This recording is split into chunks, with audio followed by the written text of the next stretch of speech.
All right, we're back with another edition of the Waiting for Next Year podcast. I'm Josh Poloha. This time, we're not talking Browns. We're actually talking Ohio State Buckeyes, and I am joined by 11 Warriors beat reporter for basketball and football, Colin Hass-Hill. I think you used to write for Waiting for Next Year too, right? You're a former WFNY yourself. Yeah, when I think I was a freshman in college at West Virginia, and then I transferred to Ohio State, and then eventually got involved with the student paper there after a little while, and ended up at 11 Warriors out of college. So I've been here for now. This will be my third season, except this season I won't really be covering it from anywhere but a TV. So things get interesting, huh? A TV and Zoom, just I like know, we right? imagined in 2020. Yeah, we had Zoom interviews yesterday and today, and all you do is you just sit in here in my room and wait for guys to come in over a 2.5 hour period, and I guess that's just what the future is. Craziness, it really is. But all right, we'll get right into it. Ohio State, they struggled early on against Nebraska. I think it was 14-14, but then after that 14-14, it was a huge blowout.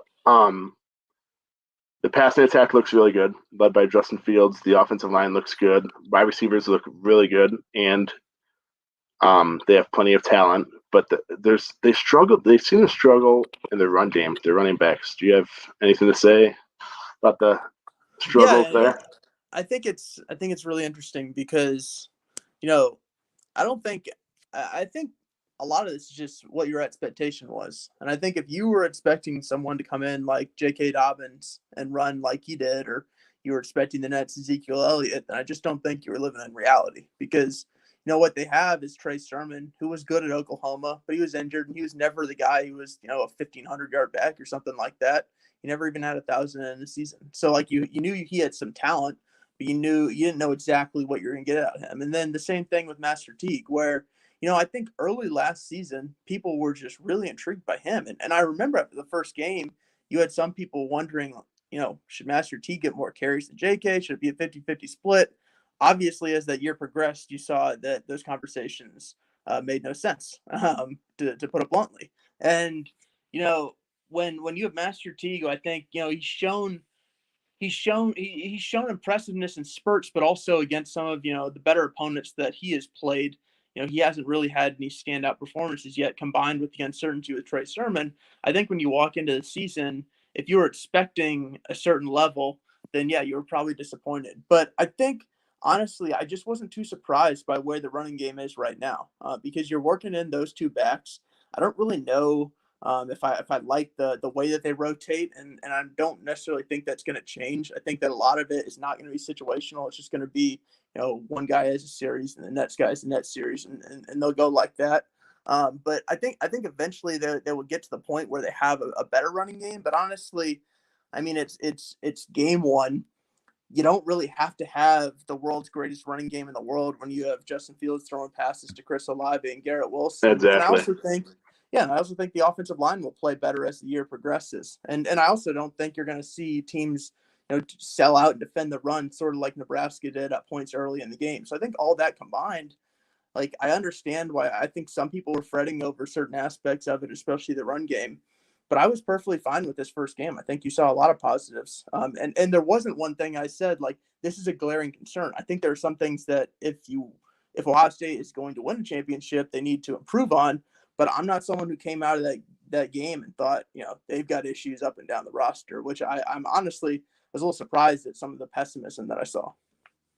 Yeah, for sure. I mean, they scored 52 points, so me nitpicking the offenses. I mean, it is what it is when you have Justin Fields and a whole bunch of talent. Speaking of Justin Fields, he ran the ball 15 times. I'm assuming Ryan Day probably doesn't like that, especially this early on in the season.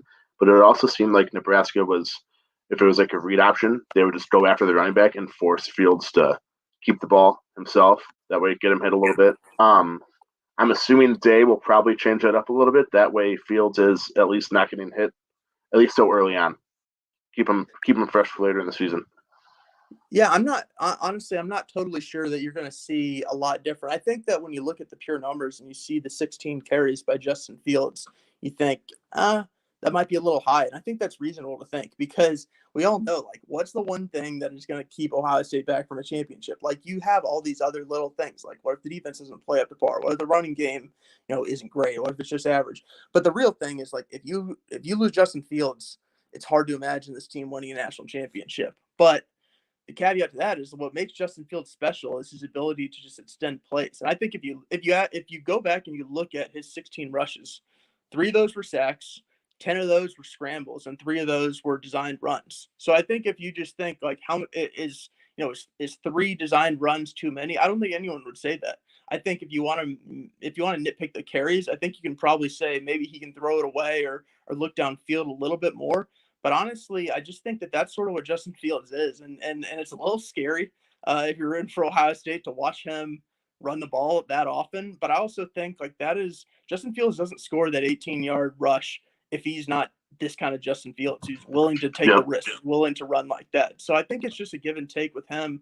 And when Ryan Day and Justin Fields both talked this week, like to me, it's pretty clear that they want to protect him, they want to keep him safe. But Justin Fields is Justin Fields, and you're not going to change that just to keep him safe. I'm not going to compare the two, but it's just like JT Barrett when he was running the ball so much, but it's just who he is. I mean, you live and die off the talent that they are, and Justin Fields is one of the best quarterbacks in the country. So whatever he wants to do, whatever he can do to make plays, he's going to do it. Mm-hmm. And I think you're going to see that throughout the season. At some point, I think everything opens up on the offense because of Justin Fields. Like we talked about the running game probably not being where it needs to be for Ohio State to win a national championship in week 1. But I can't imagine that teams are going to defend the run and put as many resources into defending the run as much as Nebraska did in week 1. I think that'll be something that changes. And I think that, when Justin Fields gets out and escapes the pocket like that, like teams know they have to account for him, and that'll open up the run game. Everything on offense just stems from what Justin can do. And that's the exciting part about, when he is a Buckeye. Yes, absolutely. Yeah, I mean, it really is fun to watch. He can literally do anything and everything.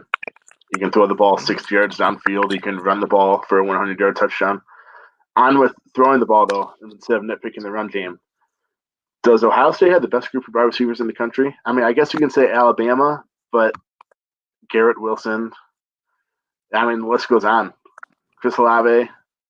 I know I forget who it was. I'm not going to call out any names, but one beat reporter said that Ohio State lacks depth at wide receiver, and I think it is the complete opposite. They have so much talent out wide, and when you have Justin Fields throwing you the ball, it's just like find the open guy and he'll make a play for you. Yeah, I'll be honest. Like, a few months ago, I was someone who, you look at what they have, and what they really have is they have 2 guys in Chris Olave and Garrett Wilson, who I think you just know are stars. Like Chris Olave is who Chris Olave is. He is a really, really good player. He has great chemistry with Justin Fields. He's going to be a downfield threat. He's someone who's impressive. And I think that you knew sort of Garrett Wilson was going to take that next step, especially when he moves into the slot and he's a little bit more versatile with where he lines up.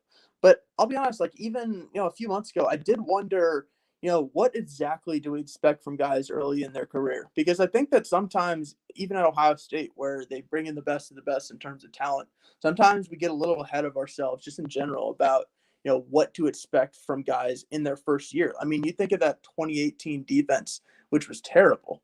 A lot of those guys were then starters on the 2019 defense, which I'd make an argument I think might have been the best defense in Ohio State history. So I think a lot of it is just development. And I did wonder early on, like, are these guys going to be the kind of guys who are going to walk in the door and be really good right away? Or are they going to need a little bit more time? And I think, as we got closer to the season, you just sort of started to hear constant, talk about like that the talent of these guys is real, and they're understanding the game more so than most freshmen. I think you saw what Jackson Smith and Jigba and Julian Fleming can do in that first game.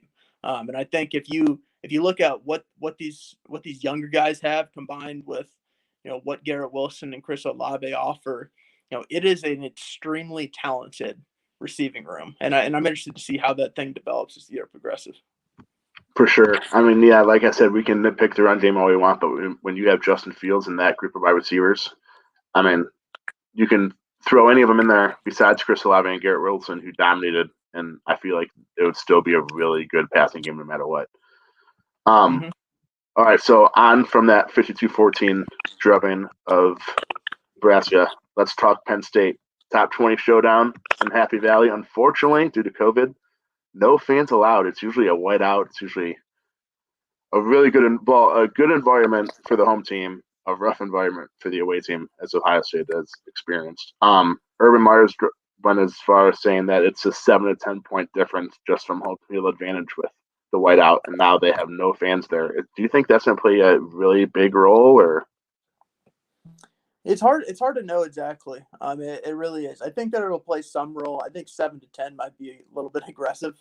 But yeah, I mean, you hear the players talk, and I think every single player who spoke to the media yesterday and today was asked about it, and a lot of them, like, they miss it. Like, they love that road environment. They love when the fans are talking to them. So I think even just the little things like that will be missed. I mean, it's basically you're playing a practice, except you're in Pennsylvania instead of Ohio. So I think that, Yep. yeah, that's absolutely going to be different. Now, how much does that impact the game? I don't know that it impacts it a ton once they get started. I'm sure that there are little, minor areas where it can be impactful while they play, whether it be timing up blitzes or need to change, the snap count, stuff like that. But in general, I think that I don't think that that'll have a huge issue once the game gets started. I just think it's more so a talking point, which is fair because for us watching the game, it's going to be very different than it is when we are normally watching it. Absolutely. It is weird. Just you can hear a lot more. I mean, they still have like the pipes and sound, but it just seems like you can hear a lot more. And then I don't know. It's just an empty stadium, just so weird, especially college football stadiums that are meant to hold over 100,000 people, like Ohio State and Penn State. The Nittany Lions just came off of a really, really tough loss against Indiana. They were a top 10 team, lost in overtime on a questionable play. It could go either way. We won't talk about that. They're number 18 now, or number 17 in the coaches poll. Are they still one of the top teams in the Big Ten, even after losing to IU to start the season?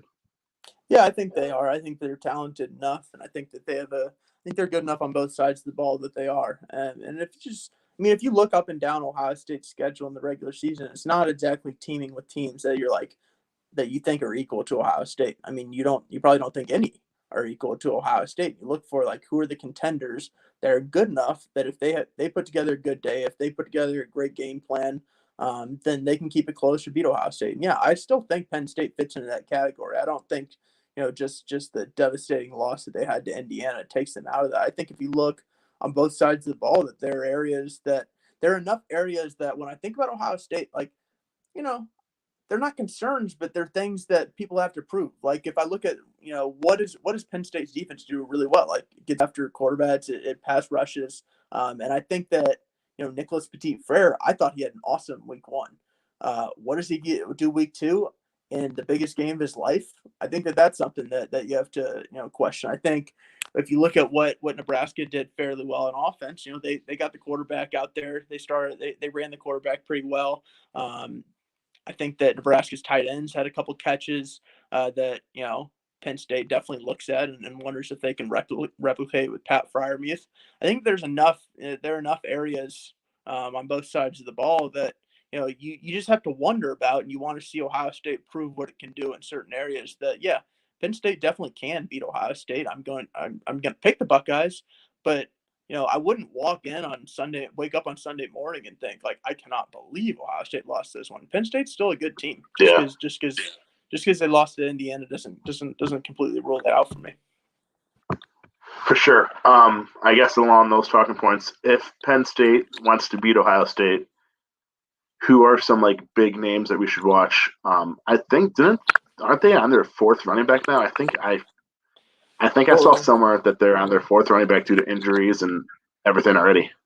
Yeah, I mean, Journey Brown was someone who people wondered, like, could he, and with big year, like, is he a dark horse Heisman candidate? Which I think is probably a little bit aggressive, but like some people thought that, and he's not going to play. He's out for the year. Noah Kane is another running back who at one point Ohio State was recruiting hard. He's not going to play. He's out. So yeah, I mean, their running back is going to be Devin Ford, and that was going to be a really deep, really talented position, one of the most talented positions in the Big Ten, and now they're down to the one guy that they trust there. Ricky Slade was another guy who transferred to Old Dominion in the offseason. So it was once a really deep, talented room. Devin Ford's still a good running back, but it's a little different there. So if I look around, like I do wonder about what Sean Clifford can do this game against Ohio State. He's never been someone who I've been incredibly impressed by, but also he's a guy who can beat you on the ground. I think that's something that Ohio State showed it could be susceptible to in week one.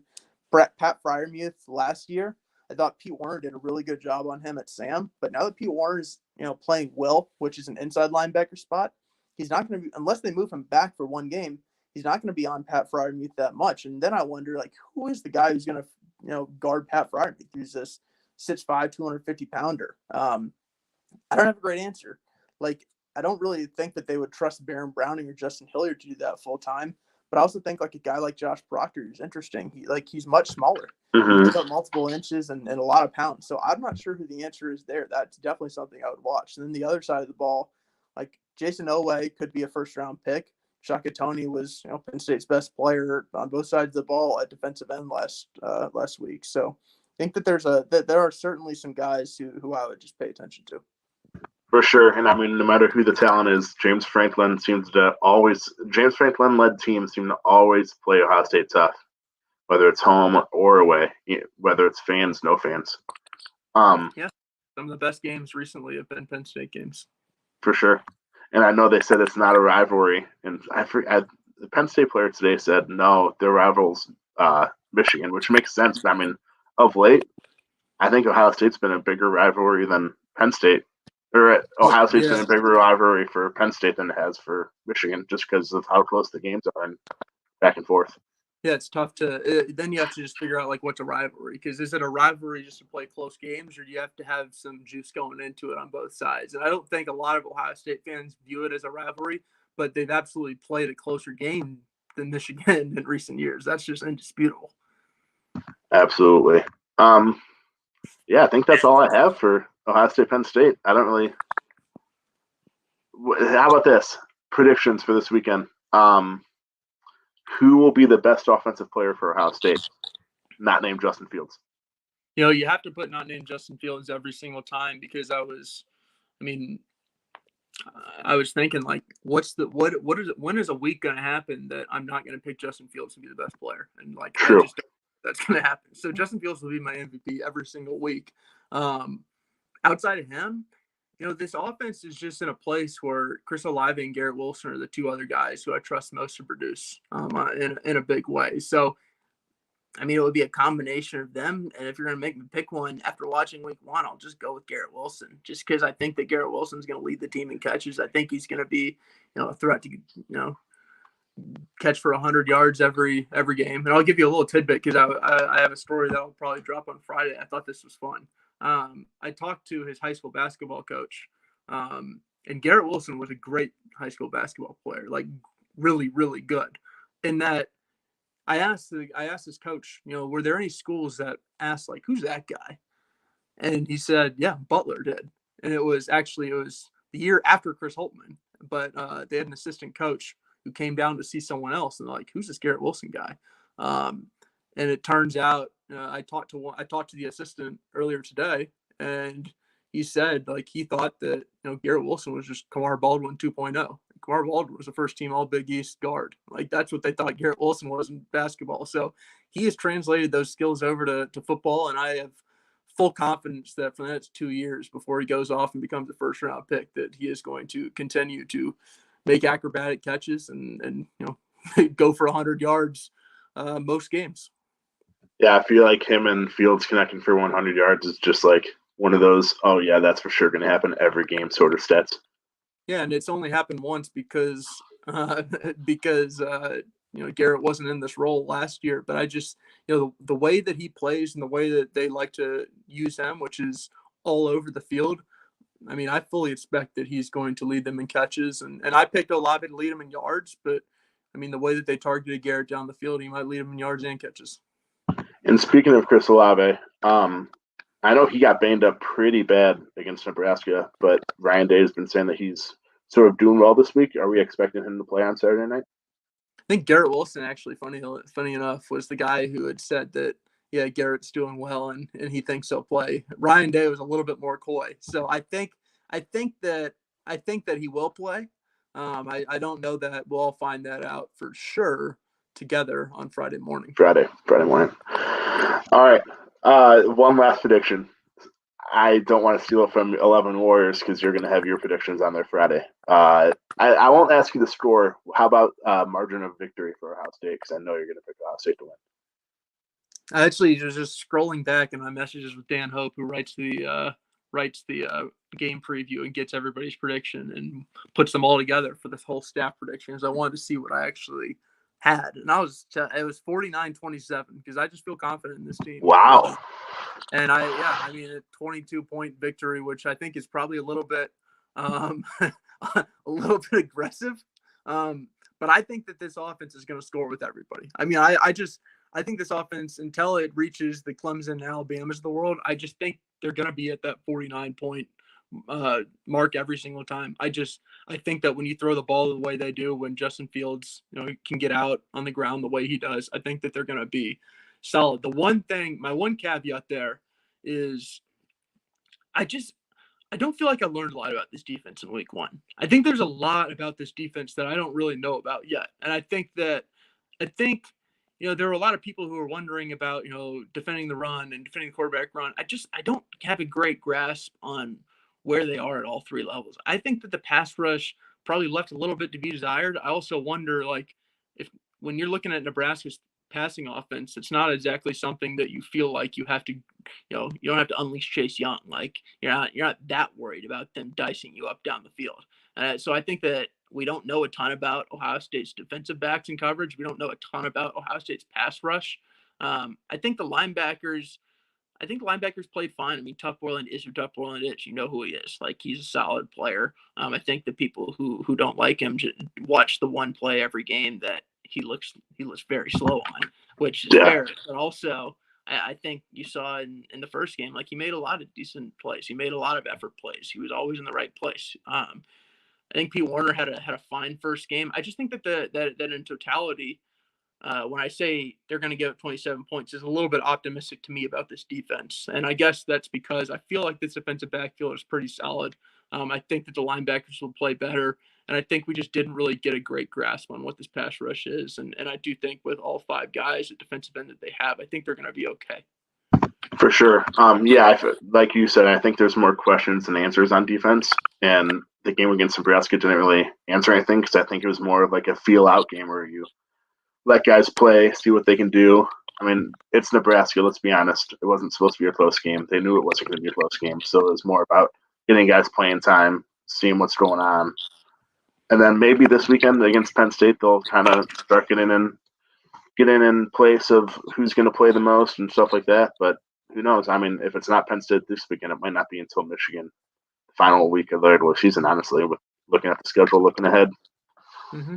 Yeah, I mean, it'll be interesting. And I think the one thing I would say too that we'll learn about is how they match personnel, because they played a fairly vanilla defense in week 1, and I don't necessarily, the way they talked in the offseason made me think that they won't do that in week 2, but they could have just been lying. That's what college football coaches do. Yeah, I'd say coaches never lie. All right, Colin, thank you for joining us. Catch him over at 11 Warriors. He writes a lot of good stuff. I know he does podcasts and everything over there. So go read the stuff over at 11warriors.com. And thanks for joining us again, Colin. Absolutely.